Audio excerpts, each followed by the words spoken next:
The chamber was huge. It stretched across half a mile, with seats carved from stone that was older than human civilization.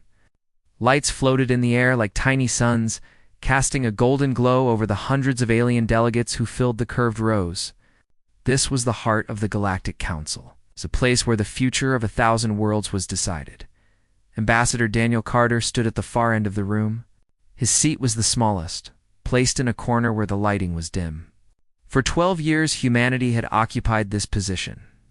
The junior seat, the forgotten seat. The seat where species went to be ignored. Daniel was tired. Not the kind of tired that sleep could fix, but the deep exhaustion that came from fighting battles that could not be won. He had spent the last decade writing proposals, requesting meetings, and begging for basic respect. The answer was always the same. Wait.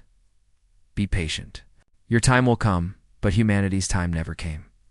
High Counselor Vareth sat at the center of the chamber on a throne, made of crystal. He was Selvaini, a reptilian species that had ruled the council for 3,000 years. His scales shimmered with colors that shifted when he moved, and his eyes were cold and ancient.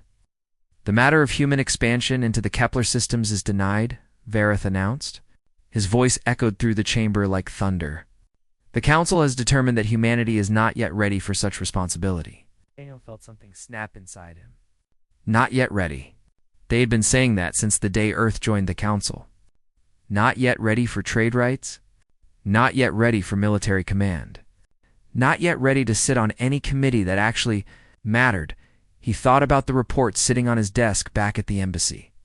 Human engineers had built 60% of the council's newest ships. Human soldiers had died protecting alien colonies from pirates. Human scientists had solved problems that had puzzled other species for centuries, and still, they were not yet ready. Daniel rose from his seat.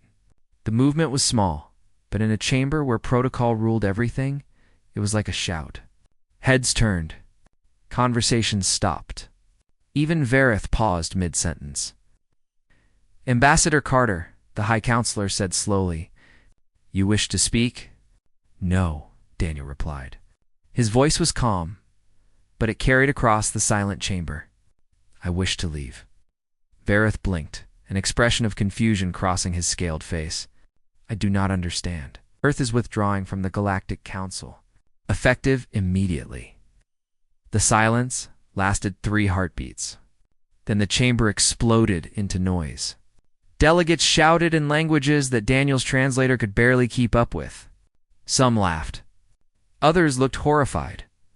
The Karathi ambassador, a squat creature with wet skin and too many teeth, rose from his seat with a sneer.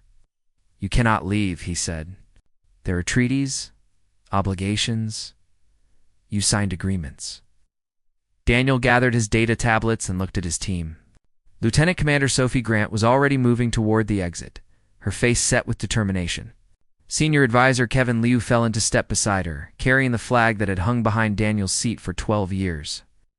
"Those agreements assumed we would be treated as equals," Daniel said. "We were not. So we're done." Began walking toward the massive doors at the back of the chamber. His footsteps echoed in the stunned silence. "Ambassador Carter." Vareth's voice had changed. The commanding tone was gone, replaced by something that might have been uncertainty. "This is unprecedented. No species has ever voluntarily left the council." Daniel stopped at the doorway and turned back. He looked at the chamber, at the hundreds of faces staring at him with shock and disbelief. These were beings who controlled empires, who commanded fleets, who had shaped galactic history for millennia, and they had no idea what to do. "Then I suppose we're making history," Daniel said. He walked through the doors and did not look back. The corridors of the council station were long and winding. Daniel moved through them quickly, his team close behind. Already his communicator was buzzing with messages. Other ambassadors wanting to talk. News services demanding statements. Earth's government asking for confirmation. Sophie caught up to him, her breath quick. "Sir, the Selvani are requesting an immediate meeting. They're saying there must be some misunderstanding." "There's no misunderstanding," Daniel said. "We told them what we needed. They ignored us. Now we're leaving." Kevin was checking his own device, his expression grim. The stock markets on 3 council worlds just dropped 15%. Our withdrawal is already affecting trade projections. Good. They reached the human embassy section and passed through the security checkpoint. Inside, the staff was already packing. They had prepared for this moment. Even if none of them had truly believed it would come, Daniel stopped in his office and looked out the window. The council station orbited a gas giant, and the swirling colors of the planet filled the view, beautiful and cold, like everything the council had ever offered humanity. His communicator buzzed again. This time it was a direct line from Earth. President Maria Delgado. Daniel, her voice came through, clear and steady. I just received confirmation. The council is in chaos, I know. Are you all right? Daniel thought about the question. For 12 years, he had been the face of humanity in a place that did not want them. He had smiled when he wanted to scream. He had been polite when he wanted to fight. He had accepted insults and dismissals and treated them like opportunities. I'm better than I've been in a long time, he said. Maria was quiet for a moment. They're going to come after us. Sanctions, trade restrictions. Maybe worse. Let them try. Daniel, we need to be smart about this. We have been smart, he said, and there was an edge in his voice now. For 12 years, we were smart. We followed their rules. We played their games. And where did it get us? The same seat in the corner? The same promises that were never kept. He turned away from the window. It's time to stop being smart. It's time to be strong. Behind him, Sophie cleared her throat. Ambassador, the last of our ships are ready to depart. We can be out of council space in 6 hours? Daniel nodded. Give the order.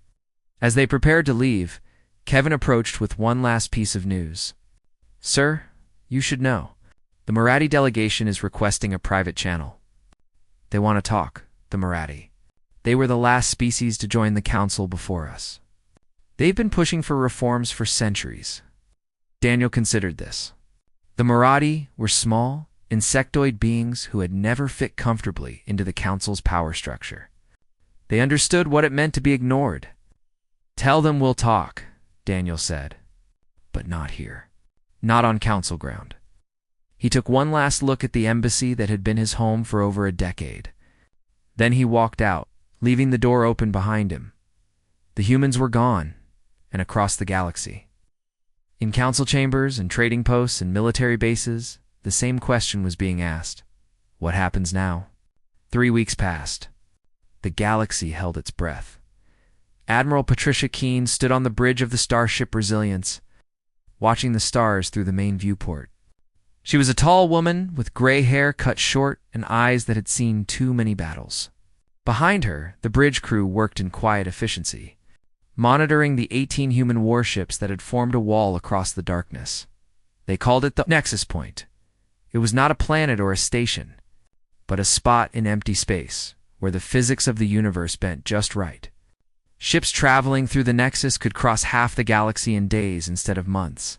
Every major trade route passed through here. Every supply line, every military convoy, and now humanity controlled it. Admiral Communications Officer Derek Simmons called out, We have another hail from the Korathi trade fleet. They're demanding passage. Patricia did not turn around. How many ships? 47 cargo vessels.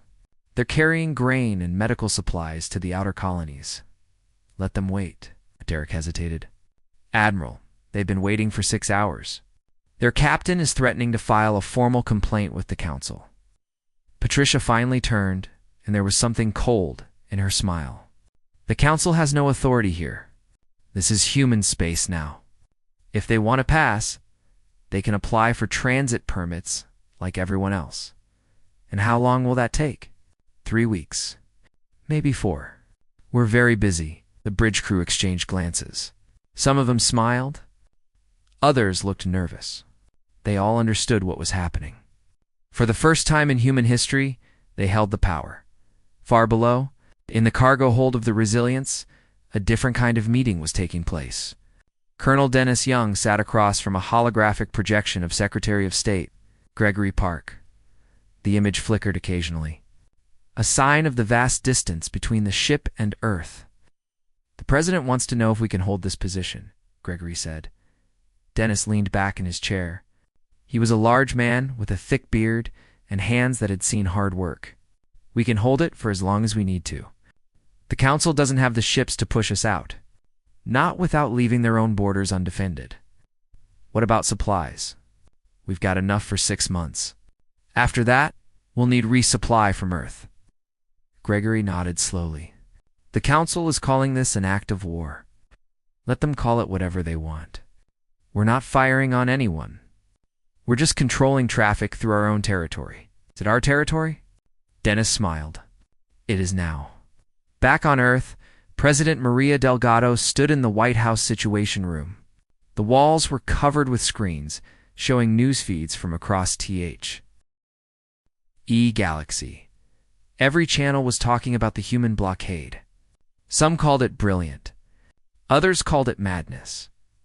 Around her sat the most powerful people in the human government. Defense Secretary Laura Mitchell was reviewing military reports. Economic Advisor Nathan Cruz was calculating the financial impact.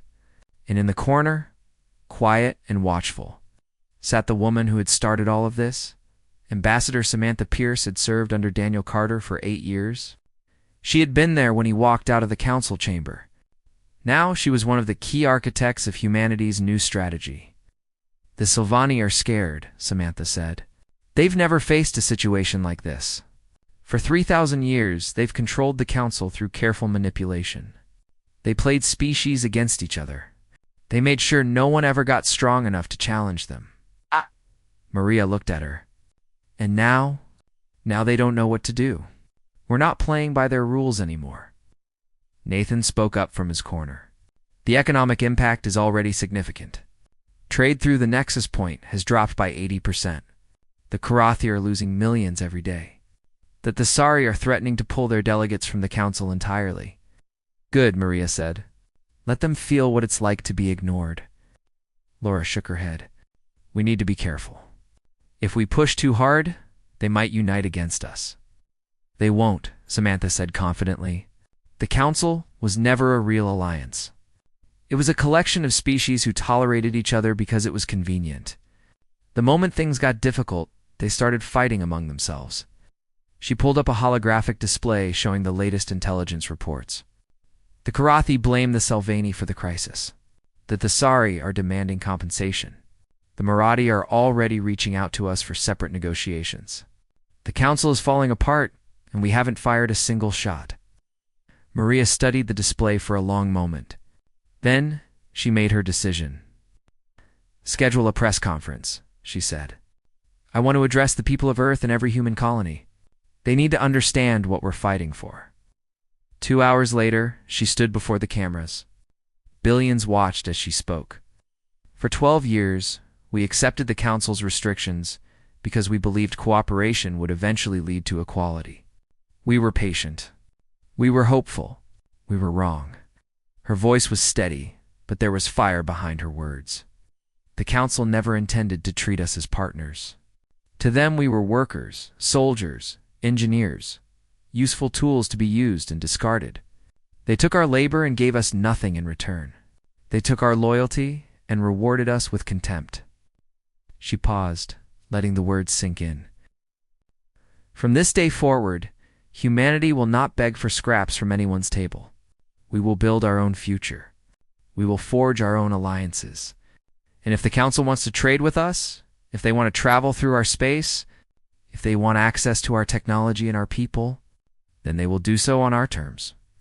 The applause started slowly, then built into a roar that seemed to shake the very walls in the council chamber.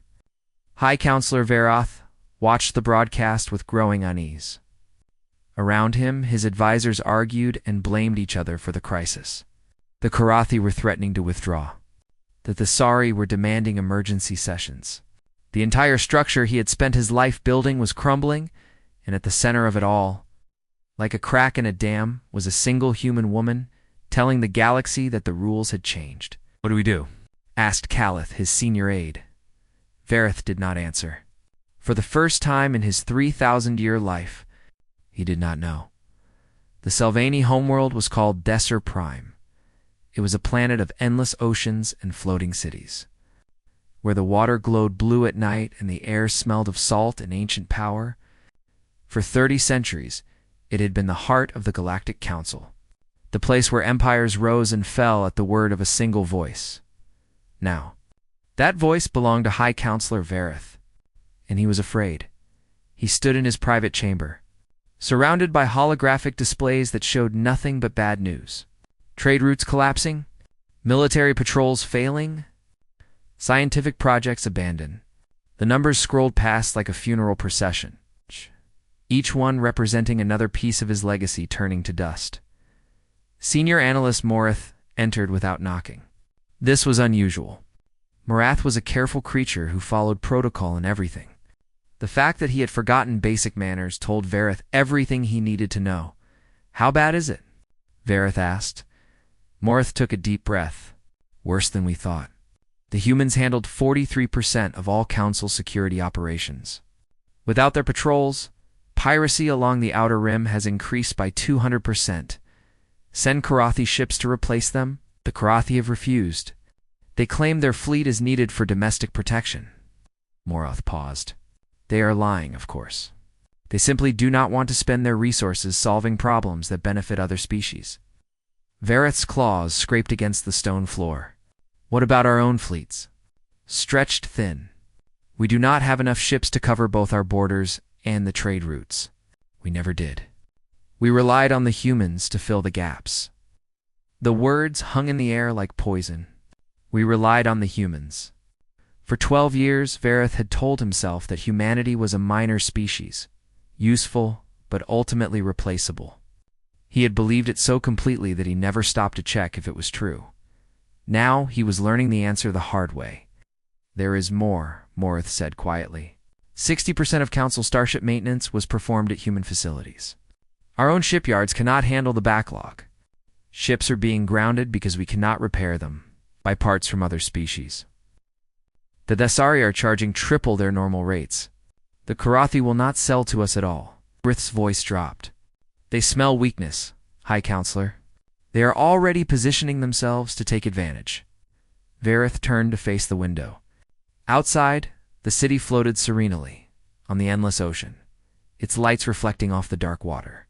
It looked peaceful, beautiful, a lie hiding a crumbling foundation. "What of the scientific projects?" he asked. 17 major initiatives have stalled. Human researchers were leading 12 of them, including the Hyperspace Stabilization Project. This hit Vareth harder than the rest. The Hyperspace Project was supposed to be his legacy, a new form of travel that would make the Nexus points obsolete.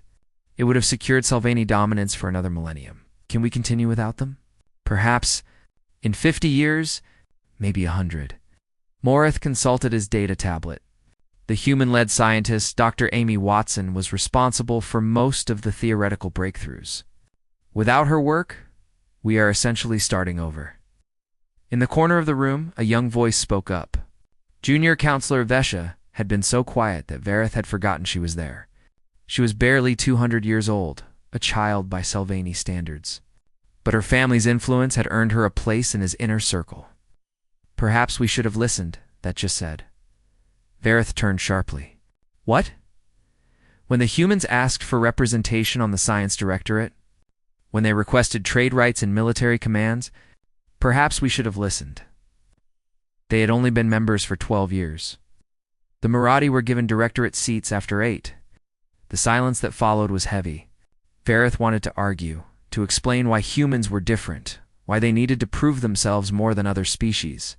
But the words would not come. They sounded hollow even in his own mind. Far away, in unclaimed space beyond the Council's reach.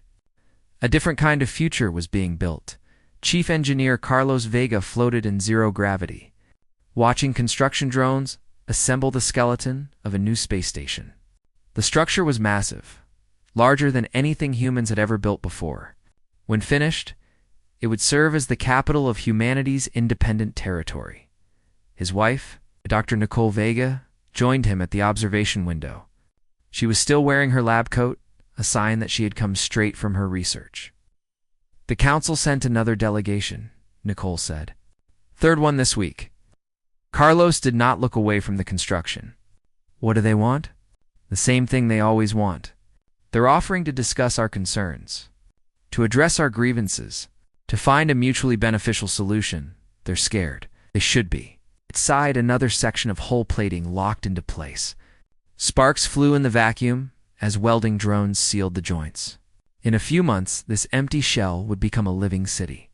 Thousands of humans would call it home. Carlos thought about the life he had left behind. He had worked at a council shipyard for 15 years, building vessels for species that looked down on him. He had accepted their insults and pretended not to notice when they passed him over for promotions. He had told himself that things would get better, that patience would be rewarded. He had been a fool. When I signed up for this mission, he said slowly, I never imagined we would be founding an independent human territory. Nicole smiled. Neither did I, but here we are. Do you regret it? She thought about the question. Back on Earth, they had a house with a garden, friends they had known for decades, a comfortable life built on compromise and quiet acceptance. Oh, She said finally. I regret the years we wasted waiting for permission to live our own lives. I regret every time I told myself that things would change if we just tried a little harder. Carlos nodded. He understood exactly what she meant. A communication alert chimed. Carlos activated the display and found himself looking at the face of Commander Lisa Park, the military officer in charge of the construction fleet. We've got company, Lisa said. Sylvania observation ship just dropped out of hyperspace.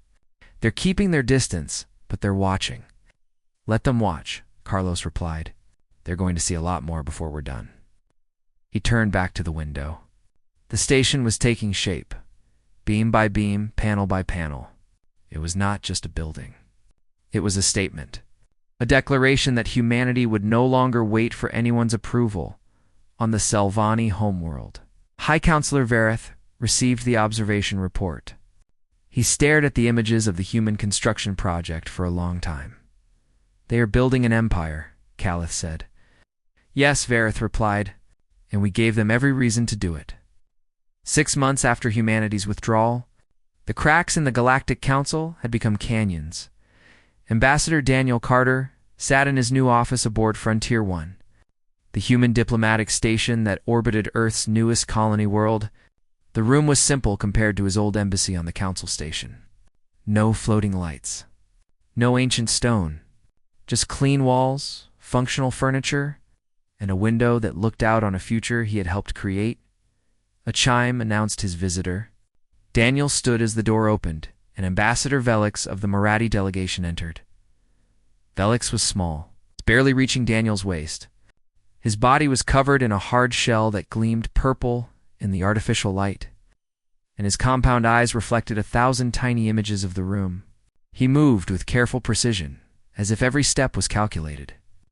Ambassador Carter, Velix said. His voice was soft, almost musical. Thank you for agreeing to meet. Thank you for coming. Daniel gestured to a chair that had been modified to accommodate Marathi anatomy. Please, sit. They faced each other across a simple table. No screens. Just two beings who understood what it meant to be ignored. I will be direct, Velix said. The Marathi wished to leave the Galactic Council. Daniel kept his expression neutral, but inside his heart was racing. The Marathi had been council members for over 500 years. If they left, it would be the first major defection since humanity's walkout. That is a significant decision, he said carefully. It is a necessary one. Velix's eyes shifted, catching light at different angles. We have watched what you have done, Ambassador. We have seen how the Council has crumbled without human support, and we have asked ourselves a simple question. Why did we stay so long? What answer did you find? Fear. The word came out flat and heavy. For 500 years, we told ourselves that the Council was the only path to survival, that without their protection, we would be vulnerable, that their rules, however unfair, were better than chaos. Velix leaned forward, and something changed in his voice. But you showed us something different. You showed us that strength does not come from submission. It comes from knowing your own value. Daniel was quiet for a moment. He thought about all the years he had spent in the council chamber, fighting for recognition that never came. He thought about the price humanity had paid for finally standing up. "What do you want from us?" he asked. "An alliance. Full technology sharing, military cooperation, preferential trade agreements." Velix paused. "We offer the same in return. The Marathi have resources and knowledge that humans could use. Together, we would be stronger than either alone. And in exchange, support our withdrawal. Stand with us when the council tries to punish us for leaving." Daniel considered the offer. It was everything humanity had wanted when they first joined the council partnership. Respect. A seat at a table where everyone was equal. "I need to consult with my government," he said, "but I believe we can reach an agreement." Velix's mandibles clicked in what Daniel had learned was the Marathi equivalent of a smile. "I hoped you would say that." While the diplomats talked, soldiers prepared. Commander Rachel Nguyen led a patrol along the newly established human border. Her ship, the Defiance, was a light cruiser built entirely at human shipyards. No council parts, no alien technology. Every bolt and wire was a statement of independence. "Commander," her sensor officer called out. "Contact bearing 035. Salvani, diplomatic vessel." Rachel turned to the main display. The Salvani ship was small, designed for speed rather than combat. It was approaching slowly, broadcasting on all frequencies. "They're requesting permission to enter human space," the officer continued. Rachel smiled. For years, she had submitted requests to travel through council territory. She had filled out forms and waited in queues and been treated like a second-class citizen. Now the tables had turned. "Have them submit a formal request through proper channels," she said. "And how long will that take?" 3 weeks. Maybe 4. She paused. "That's how long they made us wait for transit permits." Her crew laughed. It was a small victory, but it felt good. Back in the council chamber, High Counselor Vareth faced a nightmare that grew worse by the day. The Korathi had pulled their delegates after a dispute over emergency funding. They claimed the council had mismanaged the crisis and demanded compensation for trade losses. When Varath refused, they simply packed their things and left. The Thessari were not far behind. Their ambassador had delivered a blistering speech condemning Salvani leadership, then announced that her species would suspend all cooperation until reforms were implemented. And everywhere, species were reaching out to humanity. Secret messages. Quiet negotiations. Deals being made behind the council's back. Calith, Vareth's senior aide, entered with another report. His face was pale. "The humans have signed a formal alliance with the Marathi," he said. Vareth closed his eyes. "Who else?" "The Vex Collective. The Outer Rim Coalition. 7 independent systems. An alliance against us." "No." Calith's voice was quiet. "An alliance that does not need us at all." Vareth stood and walked to the window. "Ooh." Sighed. The council station turned slowly in the darkness. Ships moved in and out of the docking bays, fewer than before, but still a sign of activity, of life. "I made a mistake," he said. Calith said nothing. There was nothing to say. "I thought they were like the others. Species that would accept their place and be grateful for whatever scraps we gave them." Vareth's voice was heavy with something that might have been regret. "I did not understand that humans were different." How? Vareth turned back to face his aide. "They do not accept. They do not settle. They see what they want, and they take it, regardless of what anyone else thinks." How? "We should have feared them. Instead, we dismissed them." Far away, on the human colony world of New Hope, a celebration was underway. Thousands had gathered to watch the signing of the Human Alliance Treaty. The Marathi, the Vex, the Outer Rim Coalition. All of them united under a single banner. Ambassador Daniel Carter stood at the podium, looking out at the crowd. Humans and aliens together, partners in something that had never existed before. "Today we begin something new," he said. "Not a council of masters and servants, but an alliance of equals. We will make decisions together. We will face challenges together. And we will build a future that belongs to all of us. The applause was thunderous.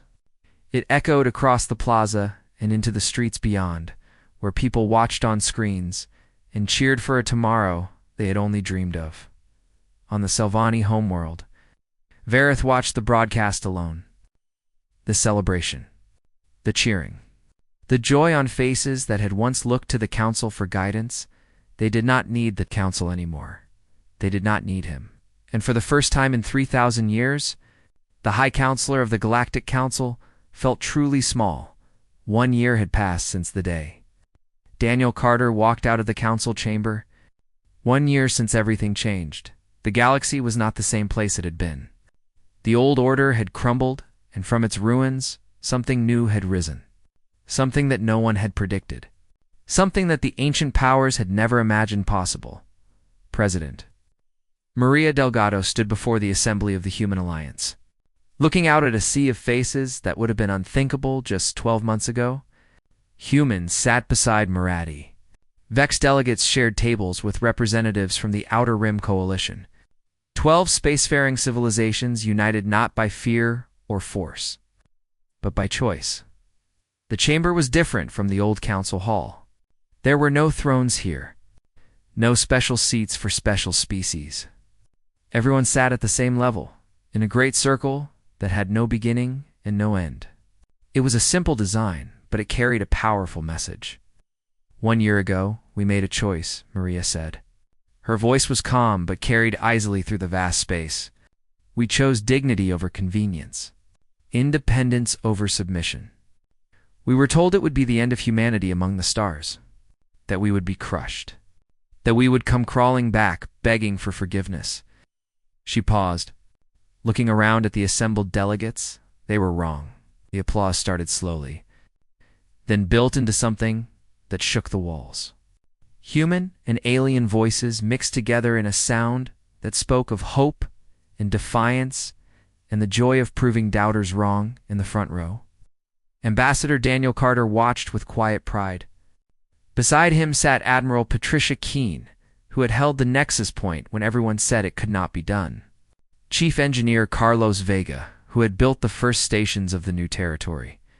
Commander Rachel Nguyen, who had turned away Salvani ships with a smile. They had started something, and now they were seeing what it had become. After the ceremony, Daniel found himself alone on a balcony overlooking the capital city of New Terra, the Alliance's headquarters world. The city spread out below him, a mix of human architecture and alien design that somehow worked together. Ships moved through the sky, carrying people and cargo between worlds that had once been strangers. His communicator chimed. An incoming message, marked urgent. Daniel accepted the call, and the holographic image of High Counselor Vareth appeared before him. The Salvani leader looked different than Daniel remembered. Smaller, somehow. The arrogance that had defined him for millennia was gone, replaced by something that might have been humility. Ambassador Carter Vareth said. His voice was quiet. Thank you for taking my call, High Counselor. Daniel kept his tone neutral. This is unexpected, I imagine it is. Barath was silent for a moment, as if gathering his thoughts. I find myself in an unusual position. I am asking for advice from someone I once dismissed as unworthy of my attention. That is unusual. Yes. Vareth's scales shifted color, a sign of discomfort. The council is dying, Ambassador. For species remain. Our trade routes are empty. Our military is stretched thin. The systems we once protected are turning to your alliance for security. Daniel said nothing. He simply waited. I made mistakes, Vareth continued. We all did. We treated humanity as tools to be used, not partners to be respected. We ignored your contributions and dismissed your complaints. We believed our own superiority so completely that we never stopped to question it. The confession hung in the air. Daniel let it sit for a long moment before responding. Why are you telling me this? Vareth's eyes met his through the holographic display. Because I need to know if there is a path forward. Not for my pride or my power. Those are already lost. But for my people, For the species that depended on the council and now find themselves adrift? Daniel thought about the question. He thought about 12 years of frustration and dismissal. He thought about the moment he had walked out of that chamber, not knowing if he was destroying humanity's future or saving it. There is always a path forward, he said finally. But it starts with accepting that the old way is over. What does that mean? It means you stop trying to lead and start trying to join. The Alliance is not the Council. We do not have masters and servants. We have partners who work together because they choose to, not because they are forced to. Vareth was quiet for a long time. And if we wish to join, if the Selvani wish to become part of your alliance, then you apply like everyone else. You prove your value. You show that you can work with others as equals. Daniel paused. It will not be easy. Many species remember what the Council did to them. Trust is not given freely, but it is possible. Anything is possible. Daniel looked out at the city below. 1 year ago, no one believed humans would ever be anything but junior members of the Council. Now we lead an alliance of 12 civilizations. The galaxy changes, High Counselor. The question is whether you can change with it. The call ended, and Daniel stood alone in the fading light. Below him, New Terra was coming alive for the evening. Lights flickered on across the city. Music drifted up from the streets. Somewhere, humans and Marathi were sharing a meal together. Somewhere else, Vex engineers were teaching human students about technologies that had been secrets for centuries. This was what they had fought for. Not dominance. Not revenge. Just the chance to be part of something where everyone mattered. Admiral Patricia Keene found him there an hour later, still watching the city. Deep thoughts? She asked, always. She joined him at the railing, her gray hair catching the light from the street below. I just got word from the Border Patrol. 15 ships from Council species requested asylum in Alliance territory this week. Families, mostly. Scientists, engineers, and were processing their applications. Patricia smiled. Funny, isn't it?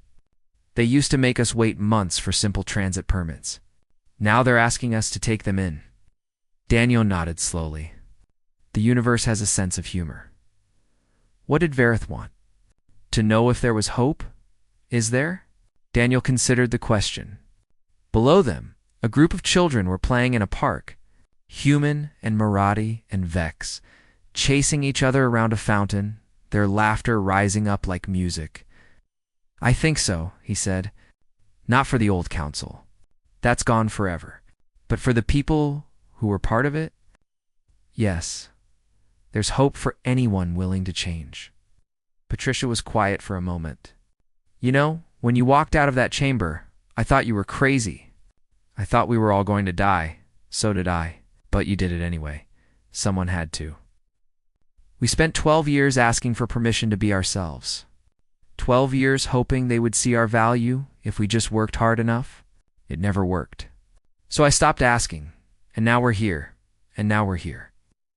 The stars were coming out above them, bright and countless.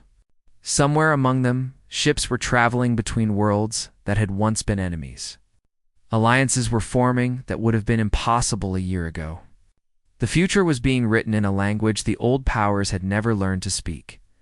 Daniel Carter looked up at those stars and smiled. They had walked out expecting a fight. Instead, they had started a revolution, and the galaxy would never be the same.